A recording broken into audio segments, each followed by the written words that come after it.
औरंगाबादचं संभाजीनगर हे नामांतर सर्व कायदेशीर प्रक्रिया पूर्ण करून घेण्यात आलेल्या होत्या, तरीसुद्धा जाणून बुजून काही याचिका ह्या माननीय उच्च न्यायालय आणि सर्वोच्च न्यायालयामध्ये गेलेल्या होत्या आणि आज आपण बघितलं असेल की सर्व याचिका फेटाळण्यात आलेल्या आहेत आणि नामांतरची प्रक्रिया पूर्ण होऊन संभाजीनगर या नावाला माननीय न्यायालयाने सुद्धा मान्यता दिलेली आहे। असं आहे की अशा काळामध्ये निर्णय येणं यावरती याचिकाकर्त्यांनी शंका व्यक्त केलेल्या आहेत की निवडणुकीच्या पार्श्वभूमीवर अशा पद्धतीचे निकाल कसे येतात हायकोर्टात। बघा, निर्णय प्रक्रिया ही सतत चालू असते।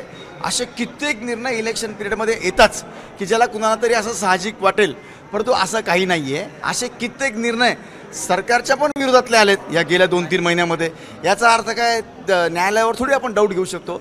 हे जे काही डाऊट घेतात ते म्हणजे कंटेम्प्ट सारखं आहे, त्यांनी असे काही डाऊट्स घेऊ नये। ठीक आहे, आमदार साहेब, नांदूर मधवेश्वर कालव्यातून पिण्याच्या पाण्यासाठी लोक आंदोलन करत आहेत आणि गेल्या काही दिवसांपासून आंदोलन सुरू आहे। दुसरीकडे नाशिकमधून त्याला विरोध होतोय, म्हणजे नाशिकमधून अधिकाऱ्याने नकार दिलेला आहे।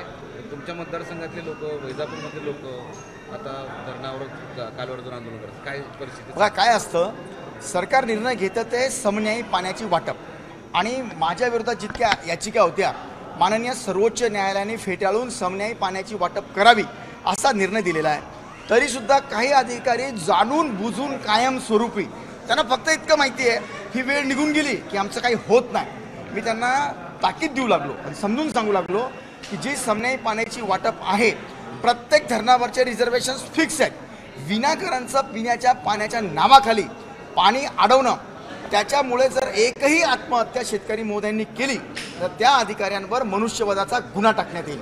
कारण सुस्पष्ट भाषेमध्ये दिलेलं आहे सुप्रीम कोर्टाने निकाल, आणि प्रत्येक धरणावर इरिगेशनचं किती, पिण्याचं पाणी किती हे मान्य आहे की पिण्याच्या पाण्याकरता धरणांवरचे आरक्षण असतात, पण प्रत्येक धरणावर किती आरक्षण असतं ते सोडून फक्त तिकडच्या धरणावर इरिगेशन करायचं आणि इकडच्या धरणावर फक्त नांदूरमधल्या धरणावर फक्त पिण्याच्या पाण्याचं आरक्षण टाकावं, हे कायदेशीर आहे, कायदेशीर नाही आणि घटनाबाह्य आहे। म्हणून मी त्या सर्व अधिकाऱ्यांना ताकीद देतो, इलेक्शनचा त्यांनी गैरफायदा घेऊन असला कोणताही अजब निर्णय घेऊ नये।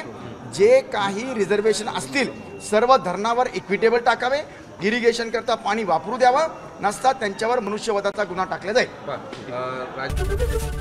एबीपी माझा, उघडा डोळे बघा नीट।